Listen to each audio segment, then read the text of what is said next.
Hello and welcome to the instalment of the Wyfutbol podcast with me, Michael Dryden and Etches Adokru. Today we're doing our second instalment of the Euro 2020 preview, reviewing groups D to F of the Euros, looking at who's in each group, their key players, and where we think they'll end up in the tournament.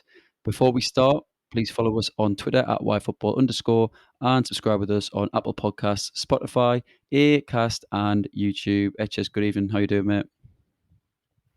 Yeah, good. It's warm. It's pretty warm. It's hot. It's very hot. I haven't got a fan. I've ordered one coming tomorrow along with the basketball because I've been nice. I've been shooting some hoops. I just think buckets now, so call me Etch Buckets. No, you strike me as a defensive player. Like just like fills out the D zone. Is that what you call it? Basically, Dryden only likes three sports: cross country, hockey, and football. That's not true. I've watched The Last Dance, so I know about basketball. Oh yeah, do you now? Yeah, good stuff. Good knowledge, mate. Fair enough. You've watched The Last Dance. That's your Bible to basketball. So well done to you. How are you doing? Yeah, I'm not bad. I just have to say that I'm actually a big fan of Turkey in this Euros. After the heat I got for the first preview, where I said that I think Turkey might come bottom of the group, even though I spent 5 minutes talking about how much I think Yilmaz is a brilliant striker and has a massively good goals per game record. So based on a little bit of a revision, I'm rooting for Turkey and putting £10 on Yilmaz, top goal scorer, in the tournament. Oh yeah, that sounds like absolute fake news. That's like absolute fake news. But you know what? There's a few Turkish fans out there. You'll prove it. Okay. We'll see people give me some heat because they've got Wales in the group, Switzerland and Italy. So I mean, Wales would be the obvious choice for bottom, but I think for me the Euro 2016 kind of triumph is living long in the memory. And with Turkey haven't really performed at a tournament for a long time. With an aging Bale and Ramsey.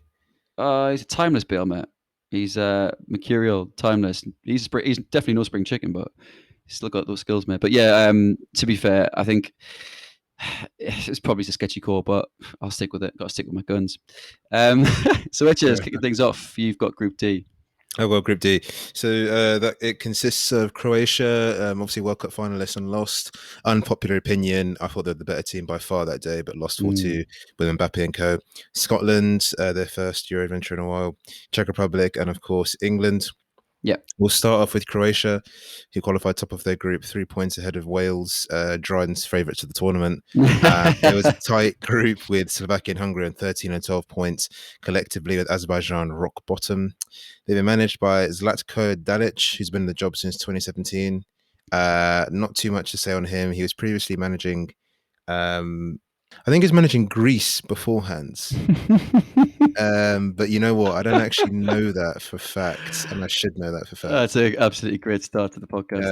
It's not a bad start. It's not a bad start. Zlatko Dalic. Let me double check where the beauty of the internet. So unfortunately he was actually at Al In, so that is incorrect. But he is a manager, which is obviously very, very good.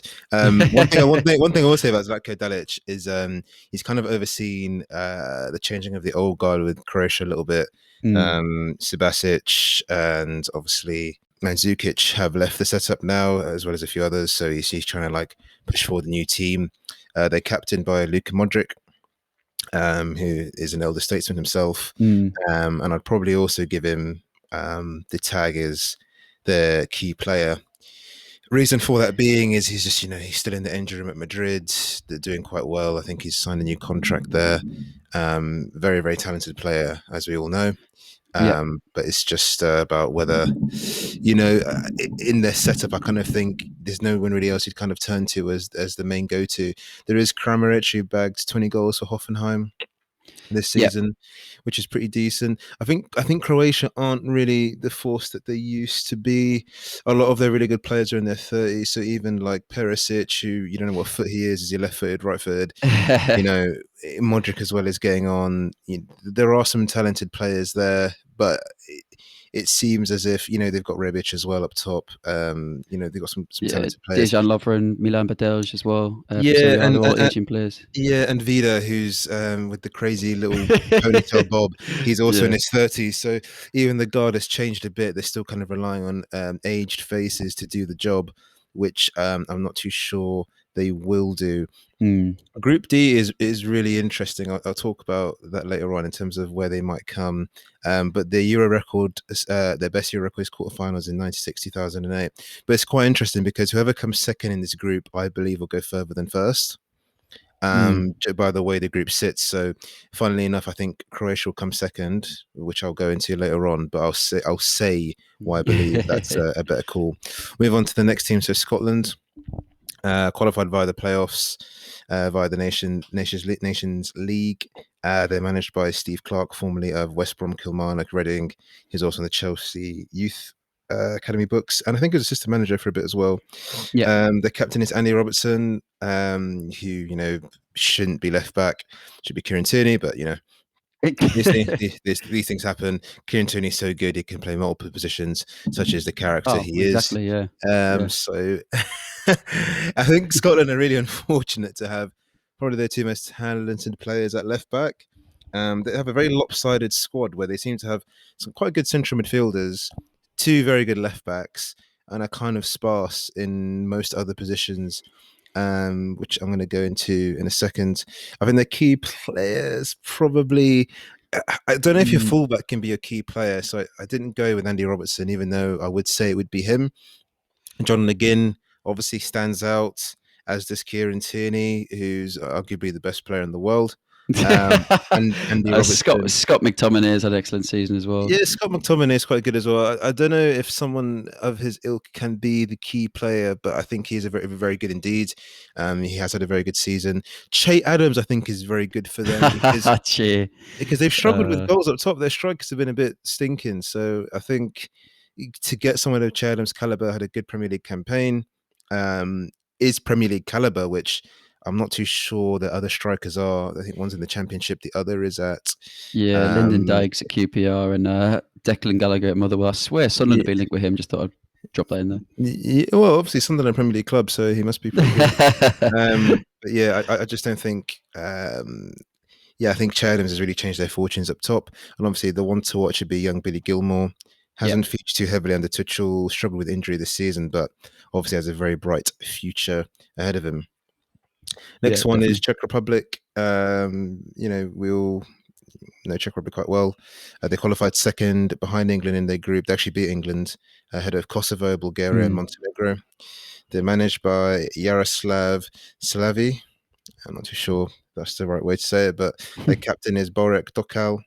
I'd probably go with their key player being Thomas Suchek of West Ham. He's had a fabulous season, nominated for PFA Yeah. Player of the Year. Has honestly been exceptional for them, and I think they could sneak second potentially. I don't know. I'm not too sure if they have enough around the team to kind of do it. They actually won the competition as Czechoslovakia in 1976, which I didn't know, which I think is pretty interesting information. Yeah, I had the same fact for Slovakia in my group. I didn't put it in there. I can't remember if I've got Slovakia in my group today or it's yeah, it is today, yeah. So I had the same fact. Czech Republic. I used to love Czech Republic. I think it was like the 2004, 2008. They had that unbelievable team with Baroš, with Pavel Nedved. They were quite outstanding. It was kind of a golden generation, but obviously that team during the Czechoslovakia era, but they just haven't really been about since. No, not particularly, and obviously big Jan Koller as well, who obviously has faded into the distance.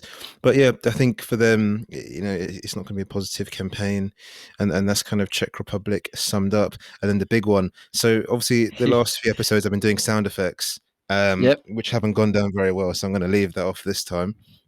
But the final team is England. Um, they qualified top of their group in the group I just mentioned because they're in Czech Republic's group, captained by Hazard Kane. Only those close to him know him as Hazard. I'm not actually his friend because obviously rival clubs, but I'm in the inner circle. Mm. One to watch is obviously going to be Jude Bellingham because all of Yep. his mates are doing A levels or not even A levels. His mates are learning the A levels yet to take their exams, and he's out here playing for England, which is Yep. pretty impressive. Probably put Jack Grealish as well. England's best record is third place in 1968, which is Wow. abysmal. Yeah, it's terrible, mate. It's one of those things, right? England with the Euros. I always say to people, if you didn't follow football, but you know caught the gist of what was going on, you would assume England are one of the most successful sides in football history in terms of internationally, Yeah. and they're just piss poor. Like to not to third place, to not be in a final except 66 is abysmal. But we can do a whole pod on that. So before we jump back into England's bit, I think the most difficult thing is where should they come. So I think England are going to come first, Croatia second, Scotland third, and Czech Republic fourth. But I think the main problem is first place ties up with the group of death, Mm. whereas second place faces, I think it's 2E, which obviously you're going to do E in a second. Now, England will face one of France, Portugal, Germany, which I don't think would be Germany. I think it'll be one of France or Portugal, who Mm. are actually my finalists in my head. So I would assume England would lose. And then it barks the question of whether they actually want to come second, but that's very hard to actually do in football.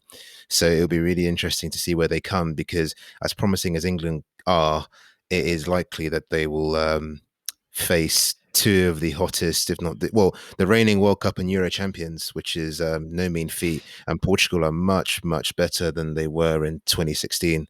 Yeah, so they would face, yeah, England finished second, and they would face Group E, the group I'm going to cover next, so Spain, Sweden, Poland, and Slovakia, which is far better. I mean, I suppose it's one of them things that people have saying, well, you've got to beat the people eventually to win the cup, but you'd rather have an easier route. If we would have beat, say, Portugal, and then the semis wasn't too difficult, then that actually, it doesn't matter if you played in the quarters or the round of 16 in theory, but either way, what I love about that as well is that people love saying, oh yeah, I want England to have an easy route because I want them to get to the final. As soon as we then didn't win in Russia, people were like, oh god, Southgate is useless. Look how easy our route was. You were rooting for that. You can't just expect them to win the tournament because they got a decent route to the final. But I mean, that was a nice route.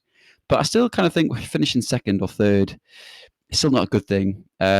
Even the likelihood is you've probably lost a game or drawn a game as well, which isn't good for morale, isn't good for form. So, but then again, Portugal and France. I mean, in my opinion, they're top two squads in the tournament. But no, I completely agree with that. And also, Portugal drew all three of their group games and came third, and they managed to win the Euros. So it Yeah, depends on how you spin it. I mm, think, yeah, true. England could do quite well. It's hard to analyze England, right? And I had a lot of time to talk about them because I actually think they're going to go out quite quickly, because I really do think they'll top the group. I just think that the Southgate's got them, as much as people like to argue and debate. I don't think the group's particularly challenging. I think Mm, Croatia aren't the team they used to be maybe 4 years ago or 2 years ago. And I think England are the second youngest squad in the whole tournament, yeah, I think because so. Yeah. they've got some really exciting players there. Obviously, we've spoken loads about their weaknesses in certain positions, Mm. mainly central midfield with Henderson's fitness not 100%, even though he's training and playing, and obviously Maguire's at the back. But I still think they have a lot of talent, especially wide, to really cause problems for the Croats, the Scots, and the Czechia people. So it would be interesting to see where they turn up. If they come second, I would review them to actually potentially get a semi-final, maybe. But I don't know. I really can't. France and Portugal for me are the final, and I think I don't know who will win it. So I just can't see England getting there, to be honest. Unfortunately. No, so I was going to say there's a few betting companies that have England as like joint favourites. I don't know if that's because a lot of people put on a lot of bets just out of hope, and it brings them up the odds in that way. But I do think it's a bit premature when you think that the three best. I would put the three best teams in a separate bracket. I'd put Belgium, Portugal, and France in terms of squad and the quality in the first 11 in a kind of league of their own, and then I have teams like England, Germany, Italy, and Spain underneath that, all with good sides, all with good first 11 with a lot of good players, but there's still gaps there, as you said. Centre midfield for England, centre back. Even if Maguire's fit, people are doubting him. If he's not fit, then who's coming in? Even a goalkeeper. I mean, Pickford has been excellent for England. On the whole, really was excellent at the World Cup. Has been hit and miss for Everton. But if you compare it to other sides, you've got Italy, you've got Donnarumma. One of the most sought after keepers in the world out of contract. Spain have Unai and De Gea to choose from. There's Ter Stegen and Neuer at Germany. So, there are gaps there. So you can't. I just think it's premature to make them a top two candidate to go through, particularly with, as you said, the route they potentially have. Yeah, but it's coming home, which is the It is answer coming to home. Sorry. any time you deliberate with an England fan, it's like, but it's coming home. It's like, well, you know what, you make a good case, so I have no choice but to agree with you. But yeah, you are right. I don't really see the logic in that, Mm. but we'll see. It's definitely a talented squad. I think there's immense talent there, but Yeah, it's whether they agreed. can actually do it. We'll have to wait and see.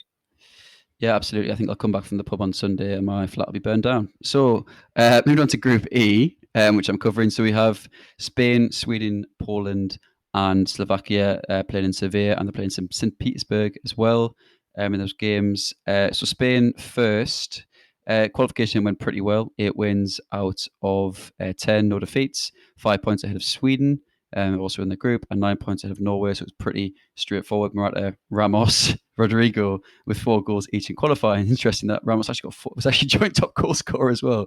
Does score a lot of goals for his position, but obviously he's not being in contention for the squad. Had a lot of injuries, but we'll come on to that. Their manager is Luis Enrique, back for his second spell after he left in it was 2000 and June 2019, where he left for personal reasons. I think his daughter passed away very sadly, but returned in November 2019. He had over 150 league appearances for Real Madrid as a player and 200 for Barca, which I mentioned because when I was reading up on this, he stated like when he left Real for Barca that he really felt appreciated by the Real Madrid supporters and didn't have good memories there. And I add that in because obviously there's been the debacle around the fact that he's picked no Real Madrid players, which must be for the first time in a very long time. And obviously with that kind of bad blood, that's just kind of fueled the mix of the kind of speculation that perhaps it's because of his views over Real. But I mean, we've talked about this. I mean, how many players from that Real team would you have in contention? Obviously, you've got Nacho Fernandez, you've got Isco and Asensio, perhaps be the two more obvious choices. But there isn't anyone else you'd have in there. Mate, Isco's got to go. The reason why I said that is one of our friends had a staunch defense of Isco and why he should potentially be in the squad over Adama Traore.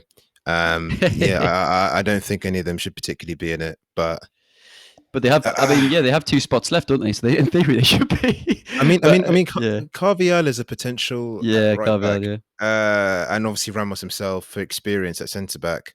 I'm not too sure on Nacho and Isco. I don't think they should really be anywhere near it. And I think it's just testament to kind of how Madrid are shaped. They seem to have a huge influx now of Southern American talent in their Yeah, team. definitely. Reina, obviously Rodrigo, Mm. Vinicius Junior. Sorry, they've already got Marcelo.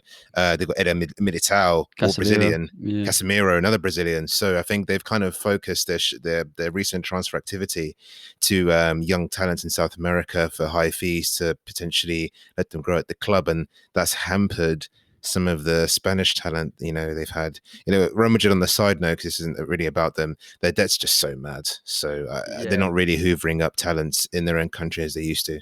Yeah, and you can't fill a team full of non-Spanish players and then No. argue that none of them are getting in the Spain squad. So moving on to Spain's captain is well, he won't be the captain for the first couple of games. It's Sergio Busquets, who has got COVID, so he's been in isolation, as of the rest of the squad. Spain have just been in the press the whole time. Apparently, Alba had come out and said he wasn't happy that the whole squad was in isolation and whatnot. But it's been a whole debacle. Busquets is a legend for Barca, one club man. And Diego Llorente, sorry, is also tested positive for COVID. So we'll see how many games he plays. So it might have been nice to have Ramos now, given he's a centre half. And they had to withdraw from their final warm-up game, which I wasn't aware of. So they've missed one of the warm-up fixtures No, due to that's not isolation. true. You know what actually happened? They played the under 21 team, right? So I'm sitting here watching the Hmm. highlights, Oh right. and I'm thinking, I'm like, where are the what is it? Has Sky labeled the game wrong? Because I'm just seeing under 21 play.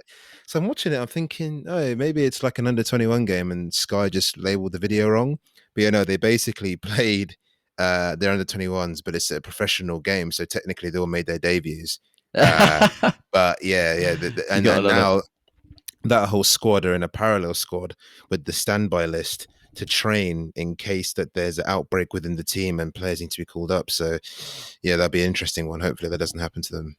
Yeah, defo, absolutely. I didn't know that. So key player moving on. According to UEFA.com, their key player is Gerard Moreno, who I've not seen a lot of. You have, because he played against Arsenal. in the Europa League. We saw him against United in the Champions League final and didn't necessarily um, set the place on fire, should I say? Couldn't Nice get that one wordsmith out. you are. Yeah, absolutely. I think he's got 30 goal contributions in La Liga this season, so it is a significant return.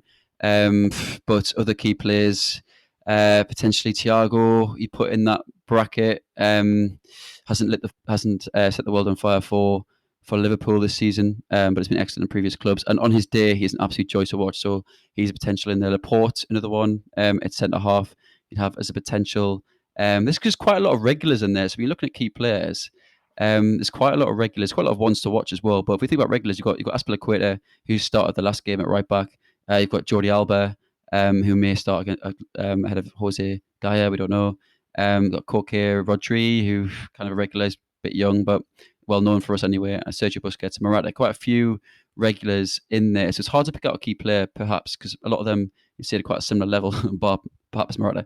Ones to watch, Pedri, the Canary King, came from Las Palmas at the end of 2020 to go to Barca. We wrote a Wyfutbol blog, or I wrote that blog around him, plugging that one. A lot of good information on him there. I watched a YouTube reel of him whilst in that blog, and he is just a greasy player. Like, he's been likened to Iniesta, and I do kind of hate it when people start likening players to like Andres Iniesta. Like, oh, he's the next Messi, but at the same time, oh, he's the next Lee Catmull. But it's like at the same time, he is an exceptional player. Yeah, I knew you couldn't resist. The sad thing was, right, I was going to say, how good is he compared to Lee Catmull? So clearly I spent too much time with you because I'm making the same jokes. Yeah, you probably heard it a few times from me. That's why. Yeah. Yeah, So true. Fran Torres, you put in that list for the ones to watch. Pau Torres linked with Manchester United, who's at Villarreal. Got Unai Simon from Athletic, who's Why, by the way? Why'd you put a keeper on there? you know what it is. You know why I put him on? Because I Why? actually know a little about Unai Simon, but he is touted to be starting ahead to here. He played the last couple of friendlies. Yeah, and also Pablo Sarabia, another player who isn't perhaps as young as his counterpart like Pedri, but is exciting. He's at PSG. I haven't seen too much from him. It'd be good to see him. It's one of them where players like Ferran Torres, Sarabia, Moreno, or Orizabal, for example, might not have got a chance, a few years ago. So it'd be interesting to see these players. They're quite pacey. They're quite exciting. So Ferran Torres has scored a hat trick at senior level for Spain. So it'd be interesting to see them representing their countries on the competitive stage and actually starting games.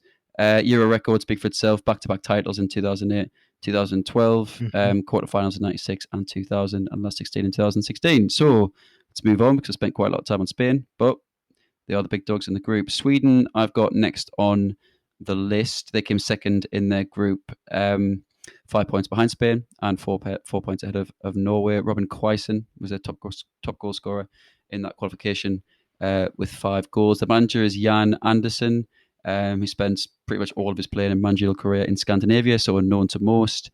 Took Sweden to their first World Cup in 12 years, where they reached the quarterfinals, losing to England in 2018. But they won their 2018-19 UEFA Nations League group ahead of Russia and Turkey. So there's been a lot of talk about Anderson really galvanising the Swedes and getting them into arguably overachieving in terms of quarterfinals in the World Cup. They weren't brilliant against England that game. That was just probably one of the best days of my life. Just a bit of context for listeners: I don't have kids and I haven't yet been married, so I'm not that sad. But possibly the best day of my life because it was such a great day. Captain is Andrew Granquist, formerly of Wigan Athletic, where he made 14 appearances before leaving.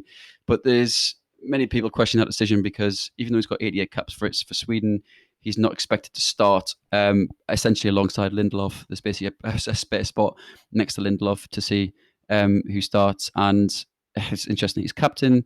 The key player is Sebastian Larsson, formerly of Sunderland. Oh yeah. No, I take that back. But he is in the squad. He's of AIK. And so he is in the squad for this Euros, the free kick specialist. But no, the key players, as I would agree with, UEFA.com have it as Emil Forsberg. He's been at Leipzig since 2015, attacking midfielder / wide man, and has 58 caps for Sweden. Very technical player, a very creative player as well. Ones to watch, you've got Christopher Olsen. He's a Krasnodar midfielder. Formerly of Arsenal. Oh, really? Interesting fact. Yeah, Arsenal Academy. Don't worry about it. Fat man etch. Also, Sebastian Larson as well. Chuck him Yeah, back in true there. say. Um, yeah, UEFA.com have Olsen stated as has a toolbox full of dribbles and smart passes that are as effective as they are easy on the eye. So I thought, which is quite a nice way of describing how a footballer plays football.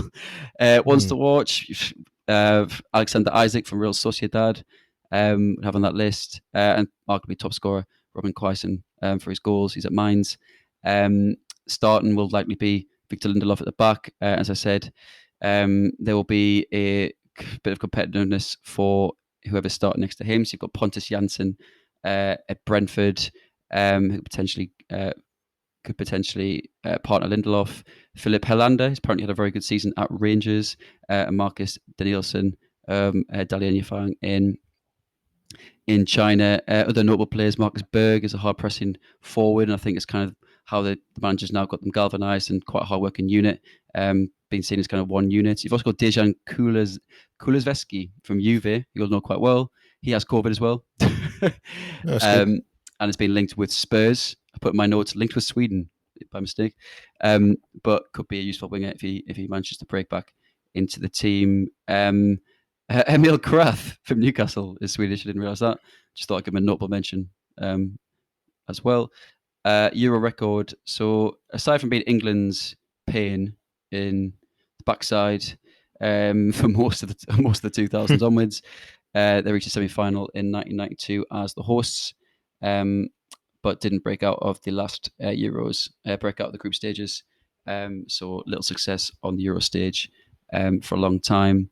Moving on to Poland, they enjoyed a better qualification experience than Sweden. 8 wins out of 10, 25 points, finished first in their group, 6 points ahead of Austria, and 11 ahead of Goran Pandov's North Macedonia. Lewandowski with 6 goals for Poland. And there's going to mention his name a few times, I think, in this particular section. Oh, nice. You're Um, going to keep calling him Lewandowski. yes, I am. Fair I've enough. got that Fair written enough. down 3 times in my notes. So Okay, good stuff. the manager is Paulo Sousa, who's actually only been manager since January this year, which is interesting. Quite a short stay for someone who's now going to be managing at the tournament. Former Portugal midfielder who is managed at QPR, Swansea, and Leicester City, was I was unaware of. At the end of the 2000s, he lasted just 3 months at Leicester, sacked by Milan Mandaric. How long ago does it feel since Milan Mandaric was just in football in England? Yeah, Never no, it's mad, mind isn't it? as Leicester owner. The captain is Lewandowski, just shy of 500 career goals in all competitions. Generally, 119 Poland caps and 66 goals. Interestingly, Blazikowski has more Euro goals than Louis, so just thought I'd mention that. Just hopefully he can break that this time. Key player we have on our list, and I have on my list, and as part of UF.com, is also Lewandowski. But just moving away from him, let's think about some other players. Piotr Zielinski of Napoli is an important creator for Poland and someone who could add a bit of quality and creativity in that team, and would be crucial for having someone like Lewandowski in his goal scoring prowess. Ones to watch, you've got Jacob Moder, who is at Brighton, actually scored his first competitive goal for the Polish against England in March. I think he spent some time away from Brighton on loan, but is coming back to Brighton for next season. So we might see him more in the Premier League. Another creative midfielder as well. He was playing this season, as in second Yeah, half of this season. yeah, he played a bit this season, but I think he started on loan. Do you know? He may have done. He played against City, so I had no idea who he was against City, and they won 3-2 after going down to 10 men, and he was really good. No, fair enough, fair enough. Yeah, start of the season, Lech Poznan. He was on loan, must have came back, and then obviously has done well since, including the goal against England. The regulars in the team, you got to mention Fabianski and Chesney. Basically, Poland have um, they did very well in the 2016 Euros. They got beat in the quarterfinals on penalties to eventual winners Portugal. And a lot of these players like Fabianski and Chesney, arguably someone like um, even players like Lewandowski and Zielinski and Co have been in the national team for a little while. So um, still a real base there in terms of quality squad, but perhaps not the youngest of teams. other regulars, Jan Bednarak, absolute giant in the Premier League. Maciej Klich as well, and Grzegorz Krikoriak. I believe is at PSG. Have I got that wrong? Got a feeling he was at a big He club. he was at PSG and he was Yeah, also at Sevilla. yeah, he was. Lokomotiv Moscow player. Euro record, yeah. So quarterfinals in Portugal is their best shout. Moving on to Slovakia. They finished coming through the playoffs, so quite a tough means of getting to the Euros, beating Republic of Ireland on pens in the first playoff, and then beating Northern Ireland 2-1 after extra time in the second playoff, which I thought was Mm. interesting. Bozanic, Hamsik, and Jura Kucic with 3 goals each. I wasn't aware that Hamsik was still playing for them, but good to see. The manager is Stefan Tokovic, who was initially assistant and has been promoted since Pavel Hapal's left the setup. Captain is Hamsik. He's now 33. If you'd asked me who does he play for, I would have said Napoli, and that's incorrect. He's obviously was at Napoli for a long time, 400 Serie A appearances for the Naples club, and is always known for his absolutely nuts haircut. He would Mm. basically take Vida for his money. But he's currently at IFK Göteborg in Sweden. Has 126 caps and 26 goals. Key player again, as per Wyfutbol.com, is Mark Hamšík.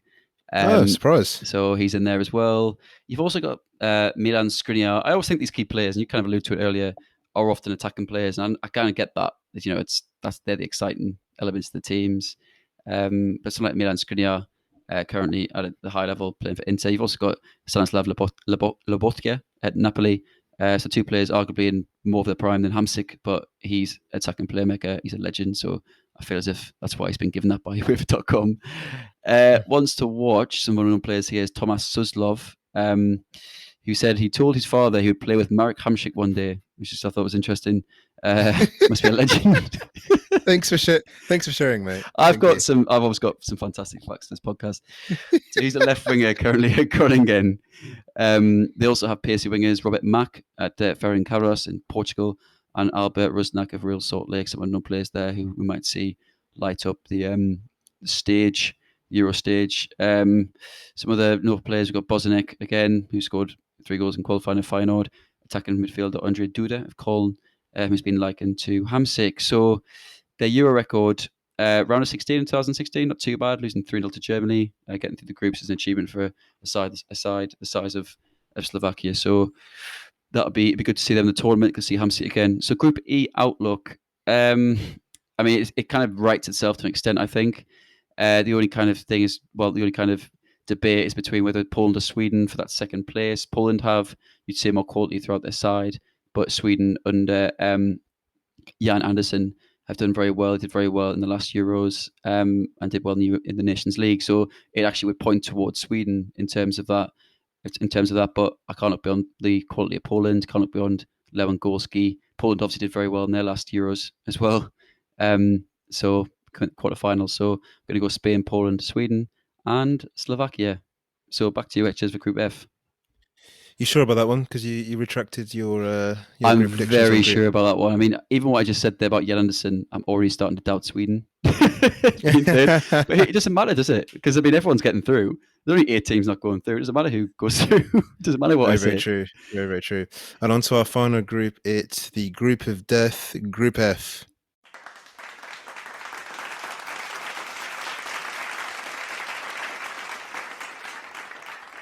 Just thought I'd put some. You know what I did there? I checked my headphones. I thought they were like breaking up. Just thought I'd put a round of applause in there for I'm Group very F. happy with that. I'm very happy with that. No worries about that. I've got to put some sound effects in. So we'll kick off with the team that's literally going to come last. Let's be honest. Sorry, but Hungary. So Hungary qualified. Qualification Group E, they went through via the playoffs, beating Bulgaria and Iceland. They played 8, won 4, lost 4, 8-4, 11 against. Their manager is actually Marco Rossi. I was expecting like a Hungarian or like a Central European, but he's an Italian. He played top flight football for a time in Italy for a bit, and then sifted through some other leagues in Italy before managing in his native country, before moving to a few Hungarian sides, before going on to the national team. So a very interesting career from him. Yep. Their captain is Adam Salazar, who applies his trade in Germany, representing Nice representing one. Mainz and formerly Schalke and Hoffenheim. So the key player would obviously have been Dominik Szoboszlai, Mm. but unfortunately he's missed the tournament through injury, which is All which is right. very sad. So UEFA.com have gone for defender Willy Orban. He plays for Oh, nice. Leipzig. If you've seen him this season, he's a good defender. A unit is how I'd best describe him. But somehow, which is why I've given him their key player, he was top scorer for them in qualifying with 3 goals Yeah, from centre half. I was about to say it's damning that Hungary are the only team with a key player as a defender, but seemingly Yeah, gets goals like Ramos does. yeah, he does. So 3 goals in qualifying. Their record is they came third in 1964. So we'll move on to the first of the big three, which is Portugal. Portugal. So Portugal did not come top of their group. They actually came second behind Ukraine, which is very interesting because I Yeah. thought they would steamroll their group. Their top goal scorer was Cristiano Ronaldo with 11 goals. Obviously, not no surprise from Ronnie. Mm. Their manager is Fernando Santos, the mastermind of their 2016 triumph, who Yeah. picked the almighty King Eder. I hope he's living well. Yeah. It'll Eder, be if you're sleeping listening, well. Sleeping. yeah, Eder, if you're listening, I hope you're sleeping well and resting up, mate, because obviously he's written himself into the history books. Santos had previously managed Greece, which is where I got that Greece fact from. Oh, Miles off when I nice. said it, but Greece, Benfica, and Porto over quite a long career. Obviously, Portugal being the pinnacle for him in terms of success. Obviously, the captain is R9, R7, with 104 goals in 175 games.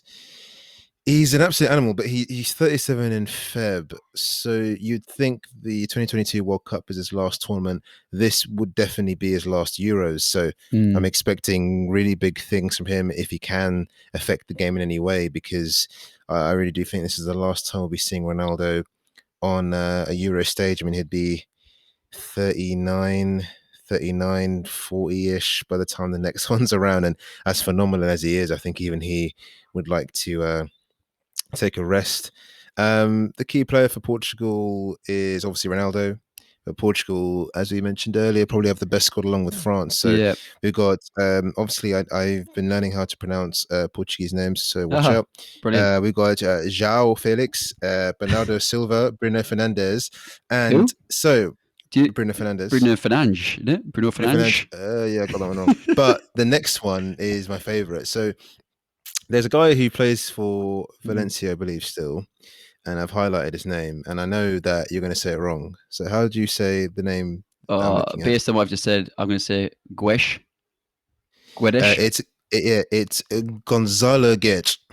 Ah, is that one of those YouTube videos where they do footballers' names? No, you know what? Someone he had a informed card on Ultimate Team, and the guy is Portuguese that reviewed the video and said that, and I was like, yeah, fair. So, yeah, don't worry Yeah, 'cause about I recall that video we watched where it was like someone in was it Gabon trying to pronounce, or was just showing you how it. to pronounce Birmingham. Aubameyang. Yeah. That was jokes. So the record is obviously they've won they're the reigning champions basically, which is very good. So I think the question for Portugal is, are they actually the favourites? It's an extremely tough group, but their team is packed with talent. I mean, we spoke before about the third place thing. It's likely they'll come third anyway, but the team is packed with talent throughout. We mentioned the players earlier, but you've also got Cancelo, Guerrero, Diaz, Andre Silva, Pepe, Rui Patricio, Nuno Mendes, who's up and coming. Gonzalo Guedes, I mentioned earlier. They've just got talent everywhere. Rafa Silva, but they've got such a brilliant squad at the moment, and they've left home some good players. So I think they'll be really, really hard to stop, and obviously have that momentum from the last Euros. I think they'll be galvanized by Ronnie really trying to, turn it on for what should be, you never know with someone like him, his final Euros. There is no Adair this time, but their squad's got even better from that last tournament. So it'd be really interesting to see how they do. But yeah, I expect them to go all the way. Yeah, yeah. I just like to say I watched their game against Israel. I think it was last night, and it was just like it was like when you play like FIFA drinking games and you're trying to score specials from like 25 yards out, so your friend has to drink. They were just knocking balls from like 30 yards. And to be fair, Bruno Fernandes did actually score an absolute screamer. So But yeah, some very technically gifted players there. Yeah, very much so. So the next team up is France. They qualified top of Group H, played 10, won 8, drew 1, lost 1, ahead of Turkey, Iceland. Turkey, who Ryan are going to come last in their group. Iceland, Albania, Andorra, and Moldova. Top scorer was Olivier Giroud, who is also 6 goals off Henri's France scoring record. Which, as much as I like Giroud, he is in some brilliant company, and he does unfortunately stick out like a sore thumb. Not because he's not a good player; he is very good, but you know, we're talking like Henri, Zidane, Platini, Papin, Griezmann, players that I would say at certain points in time have been the best, or at least top 10 in their position in the world. So the list is actually Henri on 51, Giroud 46, Platini 41, Griezmann 37, Trezeguet again, brilliant player 34, Zidane 31, brilliant player, Just Fontaine, brilliant player again on 30, Jean-Pierre Papin, another one, Yuri Zhokayev, Karim Benzema. These guys are all at one point in time, I would say top 10 of the world in their positions at least. Yeah, absolutely. Some a lot higher. I'm being very generous there. Some of these guys are talking top 4 or 5, top 3, some of them top 2 or even the best. So Giroud never really has been in that bracket. But he's got the records, he's got the caps as well. He's scoring at a quicker rate than Henri, I believe. So hats off to him. Yeah, it's been in the press today about apparently it took a sweat apparently at Kylian Mbappe for not passing the ball to him in training, or just generally. It's been in the press today about unrest in the France squad. No, apparently they hugged it out. Yeah, that's nice. Yeah, so it's good to hug it out. So yeah, that's Giroud. So Didier Deschamps is the manager, who is probably one of the most complete ballers of all time. He's obviously won the Champions League, multiple league titles, and the World Cup as a player, and the Euros as a player. And then as a manager, he's already won the World Cup. So if he manages to get to the Euros, obviously they lost in the final to Portugal last time. Yeah. He's essentially completed football, really. I mean, to win the 2 biggest honours in international ball, as well as doing it as a player, I think is an exceptional thing. He's also won the CL. So I think if he just went back and managed the Champions League team and did that, then he's literally completed it full circle. He's been in the setup for a long time. The World Cup team, so quite a few of them haven't been picked this time around, but the core of the team is still there, mostly in terms of Mbappe, Griezmann, Varane still there. No, Titi's not there, but Kimpembe's come through and was in the last squad. Lari's been captain for a very long time. Giroud's still there.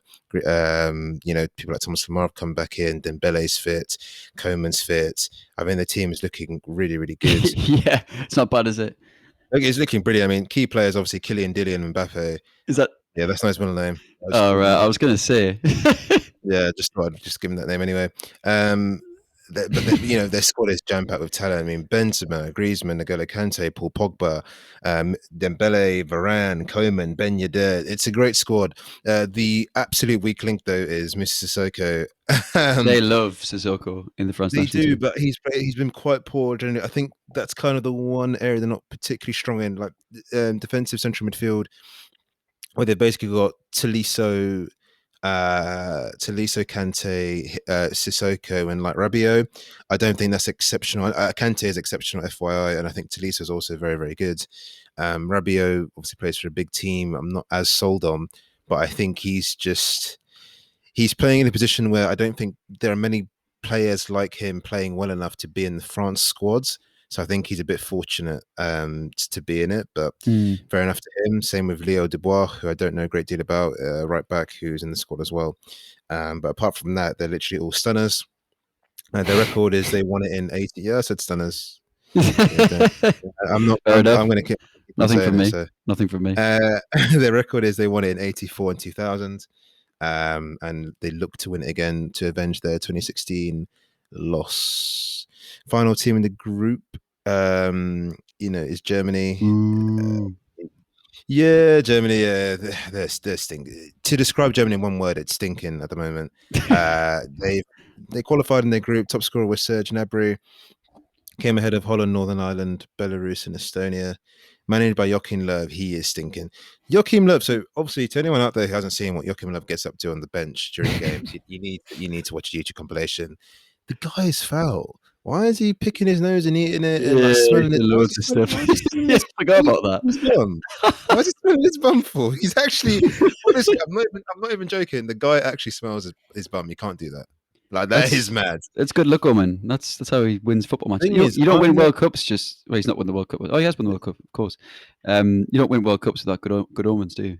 If I see my coach smelling his own bum with his fingers, I'm not listening to him. I'm not listening to you. What? Why are you can't be a grown man picking your nose? No, that's too much. After that, I just lost. So yeah, he's stepping down after the tournament and good because that's a bit too mad for me. I think we'll go on to Germany's flaws a bit later on, but they're captained by Manuel Neuer.